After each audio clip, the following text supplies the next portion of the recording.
A World Cup match is supposed to have a rhythm. The whistle goes, the ball moves, the crowd rises, pressure builds, a team starts to suffocate the opponent, and suddenly the whole stadium can feel the moment turning. But at this World Cup, something strange keeps happening. Just as the game begins to breathe fire, the referee stops it. Players walk to the touchline. Coaches open their folders. TV directors prepare their shots. Some broadcasters go to commercials. Fans inside the stadium look confused, irritated, sometimes openly angry. And what FIFA calls a hydration break has started to look, to many people watching, like something much bigger than water. To be clear from the start, there is no public evidence right now of a formal legal investigation or disciplinary probe into FIFA's hydration break policy. That matters.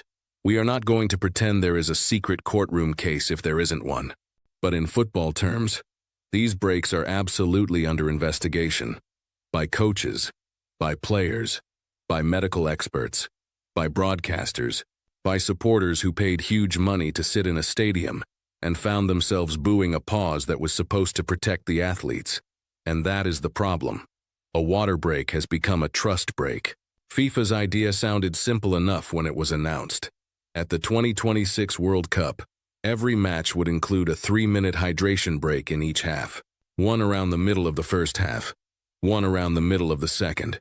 Same rule for everybody. Same conditions for every team. A player welfare measure for a tournament spread across the United States, Mexico, and Canada, with matches played in cities where summer heat can be serious, humidity can be dangerous, and travel can be exhausting. On paper, that is hard to attack. Nobody serious wants players pushed into heat illness for the sake of tradition. Nobody wants a center back collapsing in the 78th minute because football was too proud to adapt. Modern sport has to take heat seriously. The climate is changing. The calendar is brutal. The athletes are not machines. But then the matches started, and the theory met the television screen. The first tension was obvious. The breaks were mandatory in every match, not only in extreme heat. That means a game in punishing conditions gets the same interruption as a game in milder weather, or a game where the stadium environment does not feel nearly as dangerous. FIFA's argument is fairness. If one coach gets a mid-half tactical pause because the temperature crosses a threshold, another coach in another stadium should not be denied the same competitive structure. But that logic creates its own contradiction. A safety measure that applies even when the safety risk is lower begins to look less like emergency protection and more like a new format. Two halves quietly become 4 quarters. That is where the backlash began to harden. Players who understand the need for cooling in brutal conditions still questioned why the sport needed a pause every single time. Coaches who live on momentum started seeing the tactical consequences immediately. A team survives early pressure, gets to the break, resets its shape, and suddenly the opponent's spell of dominance is gone.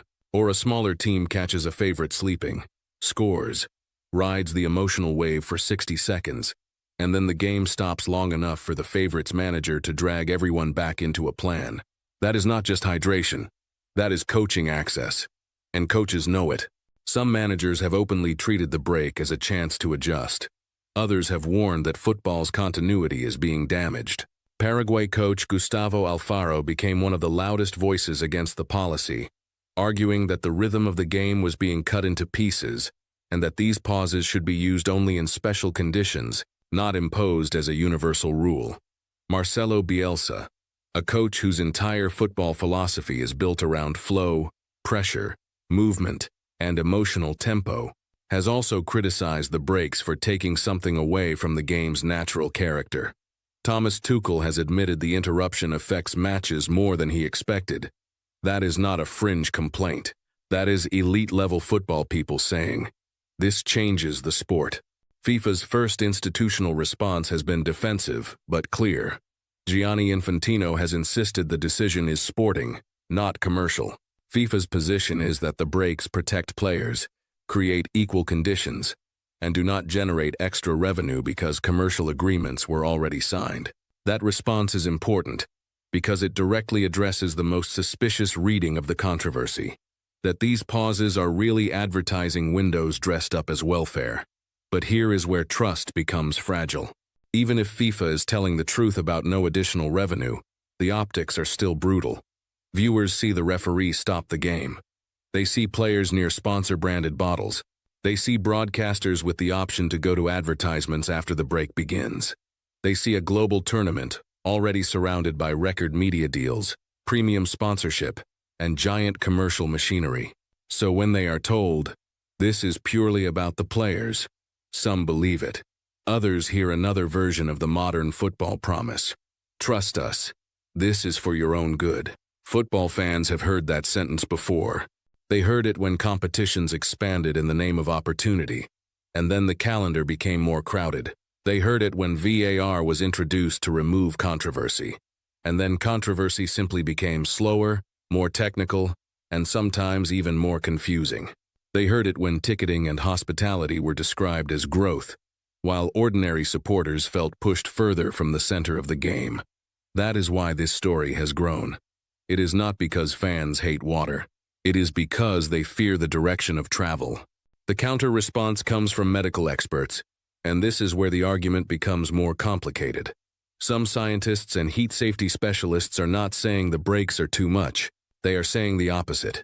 In serious heat, 3 minutes may not be enough to meaningfully cool the body, restore hydration, lower risk, and prepare players to go again. From that perspective, the football purists may be angry about interruptions, but the medical side is asking whether the interruption is even strong enough to do the job FIFA says it is designed to do. So now FIFA is caught between two criticisms at once. To the football people, the breaks are too intrusive. To some health experts, they may be too weak. That is a very uncomfortable place for an institution to stand. Because if the measure damages rhythm but does not fully solve the safety problem, then the question becomes unavoidable. What exactly has been achieved? This is not an isolated World Cup argument. It belongs to a wider pattern in modern football, where every reform is sold through one noble word: safety, fairness, access, growth, technology, inclusion. The word is usually real. The concern behind it is often legitimate, but the implementation often arrives with commercial benefits, broadcast advantages, or competitive side effects that the governing bodies ask everyone to politely ignore. VAR was sold as justice. It has corrected major errors, but it has also changed how goals feel, how fans celebrate, and how refereeing authority works. Expanded tournaments are sold as global opportunity. They do open doors for more nations, but they also create more matches, more inventory, more travel, and more strain. Club competitions are sold as elite spectacle. They produce huge nights, but they also pull players deeper into a year-round machine.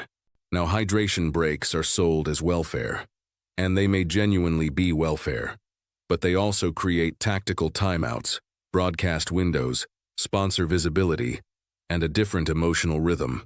A water break has become a trust break.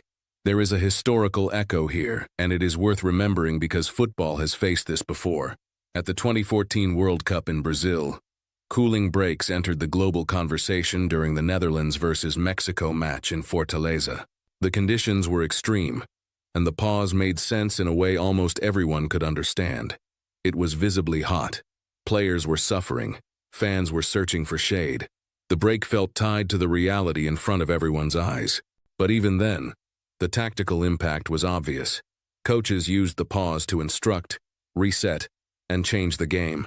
Louis van Gaal later made clear that the cooling break helped him communicate adjustments. That moment was a warning.